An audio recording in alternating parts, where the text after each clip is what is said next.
Welcome to my channel ममगा fitness and education. आज हम डिस्कस करेंगे निरक्षीय स्थिति के बारे में।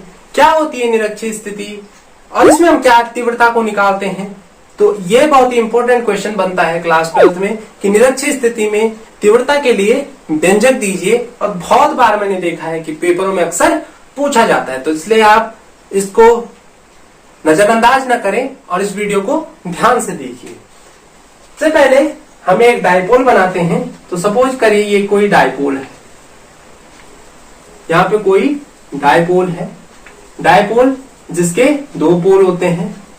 सपोज ए और बी कोई डायपोल है जो कि प्लस क्यू और माइनस क्यू आवेशों से क्या है, बना हुआ है, जो कि प्लस क्यू और माइनस क्यू आवेशों से बना है। ये किससे बना है? प्लस क्यू और माइनस क्यू आवेशों से बना है। माना ये इसका मिड पॉइंट है और यहां से यहां तक की डिस्टेंस L है और यहां से यहां तक की डिस्टेंस L है। तो यानी कुल मिला के जो दूरी हो गई बीच की वो कितनी आ गई? 2L। सपोज इसका जो मिड पॉइंट है इससे यहां पर, यानी यहां पर कोई बिंदु P है। यहां पर सपोज कोई बिंदु क्या है? P है। और इसी बिंदु पर हमें क्या निकालनी है? इस डायपोल के कारण क्या निकालनी है?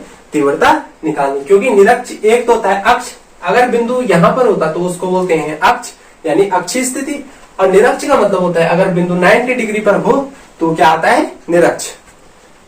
अब क्या करते हैं, यहां से हम इन दोनों रेखाओं को मिला देते हैं। यहां से हमने मिला दिया तो यहां से हमने दोनों को मिला दिया। अब क्या करते हैं, अब हमें सबसे पहले जो जरूरत होगी जिस चीज की वो होगी इनके बीच की डिस्टेंस। तो पहले हमें प्लस क्यू के कारण बिंदु P की डिस्टेंस निकालनी है और फिर हमें माइनस क्यू के कारण बिंदु P की डिस्टेंस निकालनी। तो निकालते कैसे? देखिए बहुत ही आसान है। प्लस क्यू और माइनस क्यू की जो डिस्टेंस निकालनी है तो पहले प्लस क्यू से बिंदु P की दूरी, प्लस क्यू से बिंदु P की दूरी के लिए हम क्या करेंगे, यहां पर पूरा एक त्रिभुज बन रहा है, इसको हम दो त्रिभुजों में डिवाइड करते हैं। एक बना हमारा AOP और एक बना BOP। बन गए दो त्रिभुज। तो सबसे पहले हम त्रिभुज, एक तो बना ये वाला, एक बना ये वाला बना, तो ये बना हमारा AOP और एक बना ये वाला। ये क्या बना? ये बना BOP। दो त्रिभुज बन गए, एक बना AOP और एक बना BOP। अब यहां से, अब देखिए यहां से L था, यहां पर R था, हमें क्या निकालना है? पहले कर्ण। तो पाइथागोरस की यहां जब कोई समकोण त्रिभुज होता है उसमें कोई एक भुजा निकालनी होती है तो किसका यूज करते हैं? पाइथागोरस की प्रमेय का। तो क्या होती है? पाइथागोरस की प्रमेय से पहले लेंगे त्रिभुज AOP में पाइथागोरस की प्रमेय क्या होती है? लिख दीजिए पाइथागोरस की प्रमेय क्या होती है? कर्ण का वर्ग बराबर लंब का वर्ग धन आधार का वर्ग। किसका वर्ग? कर्ण का वर्ग धन लंब का वर्ग धन आधार। कर्ण कितना है? AP। AP का वर्ग बराबर लंब कितना है? PO। PO का वर्ग आधार कितना है? AO। AO का वर्ग। तो AP का वर्ग, PO कितना है? PO है हमारा, PO है हमारा L का R का वर्ग और L का वर्ग। AO कितना है? L का वर्ग। यहां से अगर अंडर रूट हटाएंगे तो यहाँ पे क्या चढ़ जाएगा? अंडर। यहां से स्क्वायर हटाएंगे तो यहाँ क्या चढ़ जाएगा? Under root. इतनी समझ में आ गई। यानी AP यानी यहां से यहां तक की डिस्टेंस कितनी आई हमारी? R² प्लस L² है। सेम इसी टाइप से हमारी क्या आ जाएगी? BP भी आ जाएगी। तो BP भी क्या आ जाएगी? Under root R² plus L²। तो दोनों डिस्टेंस हमारी निकल चुकी है।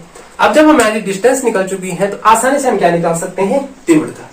तो इसके लिए क्या करेंगे, तो माना यहां पे मान लेंगे, माना अगर आपको इतनी चीजें समझ में आ गई होंगी तो माना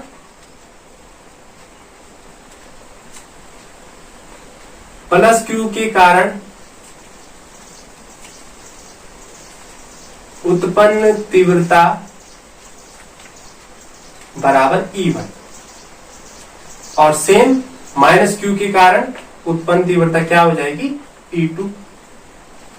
प्लस क्यू के कारण E1 और माइनस क्यू के कारण E2। तो E1 बराबर आ जाएगा 1/4πε0 Q upon R square plus L square under root का होल स्क्वायर। अब मैं समझाता हूं ये कहां से है। जस्ट आप इससे पीछे देखना, एक जब हम अच्छी स्थिति या निरक्षी स्थिति को शुरू करते हैं, इससे एक पीछे एक डेरिवेशन बनती है। उसमें क्या होता है, उसमें कंडीशन आती है, वहां पे हम किसी बिंदु पर विद्युत क्षेत्र की तीव्रता निकालते हैं तो यह आ जाता है ये इतना, यानी 1/4πε0 Q अपॉन R स्क्वायर। तो सेम वही है 1/4πε0 Q भी वैसे R स्क्वायर की जगह, क्योंकि हमारी जो डिस्टेंस है वो क्या आ रही है अंडर रूट, ये वाली जो डिस्टेंस आ रही है R square plus L square, और ये भी क्या आ रही है R square plus L square. तो जो हमारी डिस्टेंस आ रही है वो क्या आ रही है R square plus L square आ रही है। तो इसलिए हमने क्या लिख दिया यहाँ पे अंडर रूट। अब इस स्क्वायर से ये अंडर रूट कैंसिल हो गया, तो E1 आ गई हमारी 1/4πε0 Q upon R square plus L square. बहुत ही आसानी से आपको समझ में आ रहा होगा। तो इतनी डिस्टेंस हमारी आ गई। अब जब हमारी इतनी डिस्टेंस आ गई, इसको मान लो AP दिशा में, इसको मान लो BP दिशा में, सेम यही डिस्टेंस अब E2 के लिए लेंगे तो E2 बराबर सेम वही आएगा 1/4πε0 Q upon R square plus L square under root का होल स्क्वायर। फिर स्क्वायर से स्क्वायर कैंसिल हो, अंडर रूट कैंसिल हो जाएगा, 1/4πε0 Q upon R square plus L square. ये किस दिशा में आ जाएगा AP दिशा में। यानी हमने E1 भी निकाल ली, कितनी आई हमारी इतनी, और E2 भी निकाली, कितनी आई हमारी इतनी। लेकिन हमें E1 और E2 नहीं चाहिए, हमें क्या चाहिए परिणामी तीव्रता चाहिए। तो परिणामी तीव्रता के लिए हम क्या करते हैं, जो बिंदु P दिख रहा है उसको हम बांट देते हैं दो घटकों में। कौन कौन से वो घटक, एक होता है हमारा समांतर घटक और एक होता है हमारा लंबवत घटक। कितने घटकों में डिवाइड किया हमने, दो घटकों में, एक होता है समांतर घटक और एक होता है लंबवत घटक। तो यहाँ पे जो बिंदु P दिख रहा है हमने, यहाँ पे हमने इसको दो घटकों में डिवाइड कर दिया। एक बना हमारा समान लंबवत घटक, यहाँ पे मान लो E2 cos theta, E2 sin theta, और यहाँ पे मान लो E2 sin थीटा, दो घटक बन गए। फिर इसी टाइप से यहाँ पर E2 cos थीटा, और यहाँ पे मान लो E1 cos थीटा, और यहाँ पे जो परिणामी घटक निकलेगा यहाँ पर वो क्या आ जाएगा हमारा E। तो यानी अब इसको अगर यहाँ पे आपको समझ में ना आ रहा हो तो यहाँ पे मैं अलग से बनाता हूं। यहाँ पे सपोज कोई बिंदु P है, एक बनाया हमने लंबवत घटक E1 sin थीटा, एक बनाया E2 sin थीटा, एक बनाया E1 sin थीटा। ठीक हो गए, एक घटक बन गया लंबवत, ये बिंदु P पर बना दिया। दूसरा क्या बना दिया समांतर घटक, ये समांतर घटक है E2 cos थीटा और E1 cos थीटा, दो घटक बना गए। और यहाँ पे जो परिणामी घटक आया वो क्या आया E। अब बोलने का मतलब है जो E1 sin थीटा और E2 sin थीटा है वो एक दूसरे के बराबर है और विपरीत है। देख लीजिए आप, बराबर है और विपरीत, तो ये दोनों एक दूसरे को काट देते हैं, यानी इनसे हमारी परिणामी तीव्रता नहीं आएगी। अब देखिए जो E2 cos थीटा इस दिशा में बढ़ रहा है और E1 cos थीटा इस दिशा में बढ़ रहा है, तो हमारी जो परिणामी तीव्रता है किसके योग से आएगी, E के योग से आएगी। किसके योग से आएगी, यानी E1 cos थीटा और E2 cos थीटा को जब हम जोड़ेंगे तभी हमारी क्या आएगी परिणामी तीव्रता आएगी। तो इसके लिए मैं इसको मिटा रहा हूं, आपने अगर नोट कर रहे हैं तो नोट भी कर दिया होगा, और अगर आप समझ रहे हैं तो एक बार रिवर्स करके देख लीजिएगा। अब E1 cos थीटा और E2 cos थीटा, ये इसकी हमें जरूरत है क्योंकि E1 sin थीटा और E2 sin थीटा क्योंकि एक दूसरे के 90 डिग्री पर लंबवत है, इसलिए ये दोनों क्या हो जाए अब विपरीत हैं, तो ये क्या हो जाएंगे निरस्त हो जाएंगे। तो अब आ जाएगा, यानी हमारी जो परिणाम, अब परिणामी तीव्रता यानी जो परिणाम आएगा E किसके योग से आएगा, E1 cos थीटा धन E2 cos थीटा, इसके योग से आएगा। E1 cos थीटा और E2 cos थीटा। अब क्या करना है, यहां पर आप दो चीजें कर सकते हैं, या तो आप अलग अलग वैल्यू लिखो, E1 की पहले अलग लिखो, E2 की फिर अलग लिखो। अब हमें पता है कि E1 और E2 की जो दोनों की वैल्यू है 1/4 pi epsilon not Q upon R square plus L square, इसकी भी है और इसकी भी है। तो हम दोनों ना लिख करके एक ही लिखेंगे। अब देखिए हम इसको ऐसा भी तो लिख सकते हैं 2E1 cos थीटा, लिख सकते हैं एक ही। क्यों? 2 का मतलब होता है दोनों का हमने गुणा करके हमने एक ही मान। अब यहाँ पे आप E2 लिखो चाहे E1 लिखो, क्योंकि दोनों की वैल्यू क्या है, सेम है। अब लिख दो तो E बराबर 2E1 या E2 दोनों में से किसी एक की वैल्यू रख दो। क्या है E1 की value 1/4 pi epsilon not Q upon R square plus L square into cos theta. ठीक है, इतनी बात आपकी समझ में आ गई होगी, आसानी से समझ में आ ही गई होगी। अब क्या करना है, E बराबर 2 into 1/4 pi epsilon not Q upon R square plus L square into cos theta, इतना आ रहा है। अब क्या किया, अब यहां पे जो कॉस थीटा दिख रहा है उसको क्या करते हैं, कॉस थीटा हमें पता होता है कि कॉस थीटा बराबर क्या होता है, आधार बटे कर्ण, आधार बटे कर्ण होता है। तो कॉस थीटा बराबर आ जाएगा हमारा आधार कितना है L और कर्ण कितना है √R square plus L square. इतनी आसानी से आप समझ जाएंगे कि L हमारा आधार है, कर्ण क्या है R square plus L square √। ठीक, तो 2 into 1/4 pi epsilon not Q upon R square plus L square, और इसकी जगह में हम क्या लिख सकते हैं, L upon √R square plus L square. ये हमने अभी अभी निकाला। अब क्या करते हैं, इस 2 का कर दो अंदर गुणा, बहुत ही आराम से। अब हमने 1/4 पाई को बाहर लिख लिया, कोई फर्क नहीं पड़ेगा, एप्सिलॉन नॉट को हमने बाहर लिख लिया और 2QL का हमने अंदर गुणा कर दिया। 2 का अंदर गुणा हो गया और बचा क्या नीचे, L स्क्वायर R स्क्वायर, एक तो ये बचा और दूसरा क्या बचा, √R square plus L square. ये दोनों चीजें बची। इतनी समझ में आ गई होगी बात। देखो यहां तक आपकी समझ में नहीं आया तो मैं एक बार फिर से समझा देता हूं। हमने दो घटकों में डिवाइड किया, एक E1 cos थीटा, एक E1 sin theta, E2 sin theta, और एक E1 cos theta, E2। E1 sin theta और E2 sin थीटा लंबवत घटक थे, इसलिए ये क्या हो गए, डिलीट हो गए, क्योंकि ये दोनों एक दूसरे को विपरीत थे और इसलिए ये दोनों कट गए। अब हमारी जो परिणामी तीव्रता आएगी E1 cos थीटा और E2 cos थीटा के योग से मिलेगी। अब हमने क्या किया, E बराबर E1 cos theta plus E2 cos theta कर दिया, क्योंकि हमने योग से मिलना है। अब मैंने बोला क्योंकि E1 और E2 दोनों की वैल्यू आ रही थी सेम, E1 और E2 दोनों की वैल्यू क्या आ रही थी, सेम आ रही थी, इसलिए हमने क्या कर दिया, दोनों की वैल्यू जब आपकी सेम आती है तो हम क्या कर दिया कि 2 है तो 2 का गुणा कर दिया, अगर 3 होते तो 3 का कर देते, तो 2 का गुणा करके हमने एक वैल्यू। अब आप यहाँ पे E2 लिखो चाहे E1 लिखो, कोई फर्क नहीं पड़ेगा। तो मैंने यहाँ पे E1 लिख दिया, E1 की वैल्यू यहाँ पे आ गई, cos थीटा तो था ही। अब हमें पता है कि हमने 10वीं में ट्रिग्नोमेट्री में पढ़ा है कि cos थीटा बराबर होता है लंब बटे आधार। लंब है यहाँ पे L और लंब बटे कर्ण, आधार बटे कर्ण, तो आधार है हमारा L और कर्ण है हमारा R square plus √R square plus L square. तो हमने सेम वही डिजिट यहाँ से यहाँ उतार दी। उसके बाद हमने क्या कर दिया, 2 का अंदर ही अंदर गुणा कर दिया, तो क्या आ गया 2 4 पाई एप्सिलॉन को सेपरेट कर दिया। अब हमने क्या किया, अब हम क्या करेंगे यहाँ पे,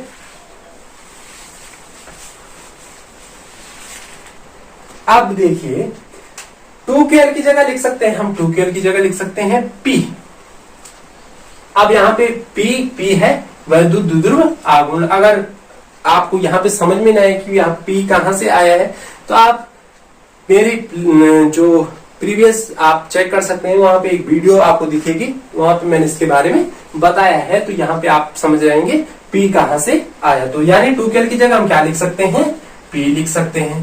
तो 1/4 पाई एप्सिलॉन नॉट, 2QL की जगह हमने लिख दिया P, R square plus L square आ गया हमारा, और यहाँ पे हमने क्या कर दिया, √R square plus L square, same हमने जैसे था वैसे उतार दिया। यहाँ पे अगर आपको कोई डाउट, वैसे डाउट तो होना नहीं चाहिए, ठीक, यहाँ पे बस क्या आया, P आया। उसके बाद क्या किया, उसके बाद E बराबर आ गया हमारा, अब 1/4πε0 p r² प्लस l², ये था। इसका मतलब इसको हम ऐसे भी लिख सकते, इसके ऊपर कोई घात नहीं तो हमने 1 मान लिया, और इसके l² प्लस r² 1/2 कर दिया, क्योंकि इसका अंडर रूट हमें हटाना था, तो हमने किसका गुणा कर दिया इसके साथ, 1/2 का। अगर किसी चीज से अंडर रूट हटाना हो तो उसका 1/2 के साथ उसका मल्टीप्लाई कर देते हैं। अब हम यहां तक भी समझ में आ चुका है। अब हम आगे बढ़ेंगे, ये पूरी का बटा है। अब हम आगे बढ़े, अब क्या करेंगे, E बराबर 1/4πε0, जब अब देखिए यहाँ पे r² प्लस l², यहाँ पे भी r² प्लस l, तो एक लिख देते हैं r² प्लस l², और जब हम ऐसी कंडीशन होती है तो वहां पे घातें जुड़ जाती हैं। अब देखिए आपको एक एग्जांपल देता हूं, अगर सपोज ऐसी कंडीशन, तो आप क्या करेंगे, दोनों को तो साथ नहीं लिखेंगे, तो ऐसे तो लिखेंगे, ऐसे तो लिखेंगे। तो वैसे ही यहाँ पे हमने क्या करते हैं, यहाँ पे जोड़ा, वहां पे भी क्या करना है, जोड़ना है। तो E बराबर आ जाएगा 1/4πε0 p r² प्लस l², 3/3, अगर 2 एकम 2 प्लस 1/2, इतना है, 2 एकम 2 प्लस 1/2। इसको थोड़ा सा और करते हैं solve, 4πε0 p r² plus l², 2 और 1 3, 3/2। इतनी बात भी आपकी समझ में आ गई होगी।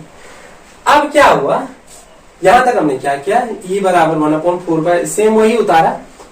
अब इतनी बात आपकी समझ में आ गई है। अब हमने क्या किया, E बराबर 1/4πε, अब चूंकि जो l दूरी है वो r की तुलना में बहुत छोटी है, आप देख लीजिए r इतनी लंबी है और l कितनी सी है, तो r जो r है उसको हम, जो l है उसको हम क्या मान लेंगे, यहाँ पे नगण्य मान लेंगे, यानी चूंकि r² is the greater than l², यानी l को हम क्या मान लेंगे यहाँ पे 0, यानी l को हम नेगलेक्ट मान सकते हैं। अब क्या करते हैं यहाँ पे, E बराबर सेम वही लिखना है, 1/4πε0 p upon r² plus l²। अब l तो हमने मान ली 0, 3/2 आ जाएगा, इस 2 से ये 2 कैंसिल हो जाएगा, तो अब बचेगा क्या, E बराबर 1/4πε0 p अपॉन r³, और यही होता है निरक्षीय स्थिति में सूत्र। इसका मात्रक हमेशा लिखा कीजिए, न्यूटन पर कूलाम होता है, ये होता है निरक्षीय स्थिति में वैद्युत क्षेत्र की तीव्रता के लिए व्यंजक। इससे अगर आपको न्यूमेरिकल आए तब भी आप कर सकते हैं, और अगर क्या है, डेरिवेशन आए तब भी आप कर सकते हैं।